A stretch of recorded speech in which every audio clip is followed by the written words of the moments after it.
चलिए हम लोग प्रेपोजिशन पढ़ेंगे और प्रेपोजिशन के बारे में जानेंगे। पहले मैं बताना चाहूँगा कि प्रेपोजिशन क्या है। प्रेपोजिशन माने प्री प्लस पोजीशन।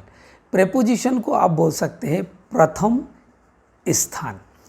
क्यों ऐसा? क्योंकि प्रेपोजिशन जो है हमें उस स्थान तक यानी नाउन और प्रोनाउन से पहले हमको उस स्थान तक पहुंचाता है, माने नाउन और प्रोनाउन के जगह पे किसी स्थान में पहुंचाने का काम प्रेपोजिशन करता है।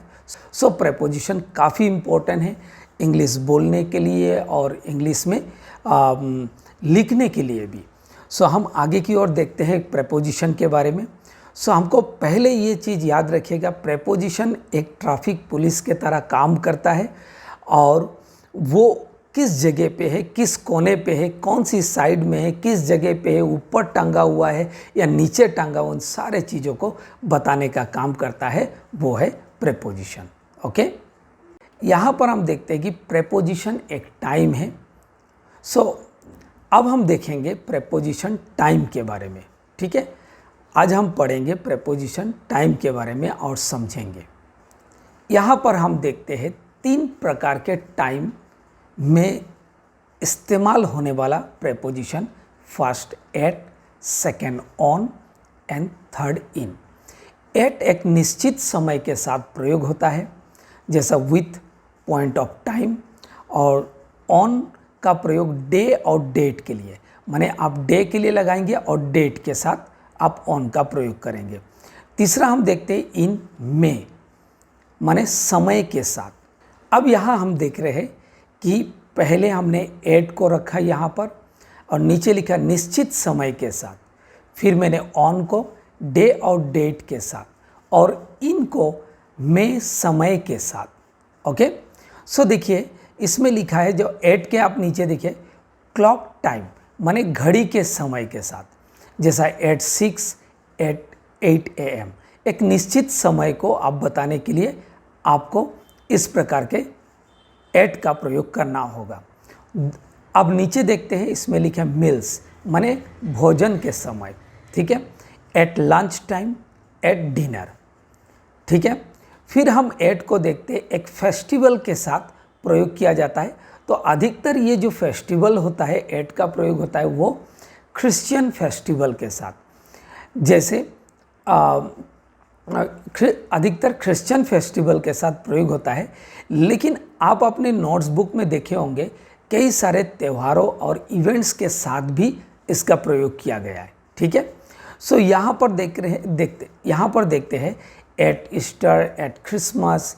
लेकिन आजकल मॉडर्न इंग्लिश में लोग एट को दीपावली, होली, ईद के लिए भी लगा देते हैं। ठीक है, लेकिन आप देख सकते हैं, यहाँ पर आप देख सकते हैं इसमें लिखा है हिंदू फेस्टिवल के लिए क्या कर रहा है, ऑन दीपावली, ऑन होली का प्रयोग किया जाता है। यहाँ पर अब देखेंगे इसमें लिखा हुआ है फ्रेश टाइम, माने सटीक समय। एक सटीक समय के साथ लगाना है। सटीक समय बोलने से जैसा आपका बेड टाइम है, बुरा वक्त, और एट द वीकेंड, हफ्ते के अंतिम में, at the moment. At noon माने एकदम दोपहर के समय, एकदम करेक्ट 12 बजे के वक्त को बोलते हैं। एट नाइट यानी रात्रि के समय। एट डी ब्रेक के मतलब होता है संध्या के समय। एट डॉन के मतलब होता है भोर बेला। एट ट्विलाइट का प्रयोग कहाँ होगा? एट ट्विलाइट का प्रयोग संध्या या गोधूली के समय आप प्रयोग कर सकते हैं, ध्यान में रहेगा ये। अब देखते हैं ऑन में। ऑन में देखिए डे और डेट का प्रयोग किया जा रहा है।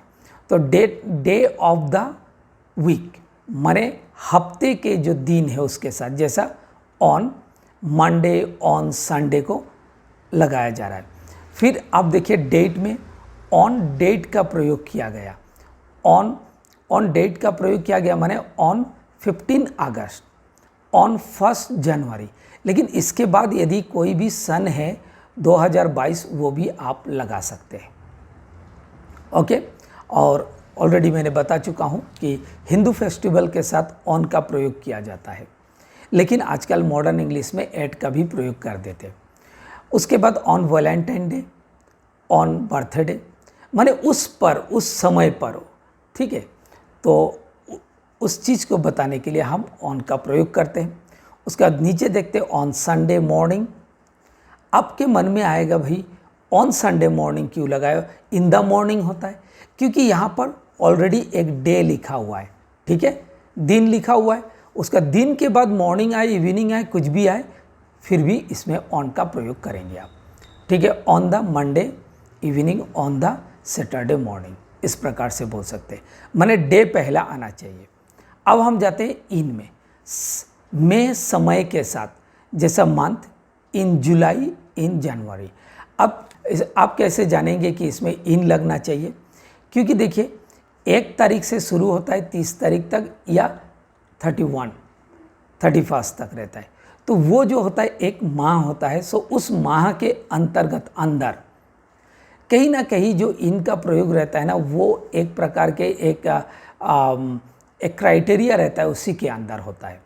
उसके बाद यहाँ पर देखते हैं ईयर में इन 1977, एक जनवरी से लेके दिसंबर तक सीज़न में हम लगा सकते हैं, जैसा गर्मी का मौसम है, ठंडी का मौसम है ना। सो इन समर, इन विंटर हम लगा सकते हैं। सेंचुरी को हम सदी बोलते हैं, तो सदी में in the 7th century, in the 8th century, ऐसा भी हम लगा सकते हैं, ठीक है। अब उसके बाद in the morning, in the evening, in the night. अब इन द नाइट जो लगाया ना, ये 8 नाइट होना चाहिए, क्योंकि हमने 8 नाइट। लेकिन इन द नाइट कब लगता है, जब हम किसी स्पेसिफिक बात कर रहे हैं, माने स्पेसिफिक, माने कहने का मतलब कोई उसी रात के दौरान बोलने का एक, जब कोई वार्तालाप कर रहे हैं कि उसी रात के दौरान हुआ, उसी रात में हुआ, तब लगता है। और यदि आप एकदम सीधे रात बोल रहे हैं तो आपको 8 नाइट ही लगाना पड़ेगा। तो यहाँ पर थोड़ा सा कन्फ्यूज़न है, लेकिन इसको आप प्रैक्टिस करते रहेंगे तो आपको समझ में आ जाएगा, ठीक है। यदि बोल रहे एक रात के अंदर तो आपको इन लगाना ही पड़ेगा, 8 नाइट बोलने से नहीं चलेगा, तो उस समय लगता है। लेकिन कभी कभी लोग कंफ्यूज हो जाता है, ऐसा in the morning, in the evening है, इन द नाइट कैसे हुआ, इन द नाइट तो नहीं होना चाहिए, लेकिन नहीं। अब मान लीजिए आपको किसी को बोलना है उसी रात के दौरान, उसी रात में, तो आपको इन द नाइट लगाना पड़ेगा।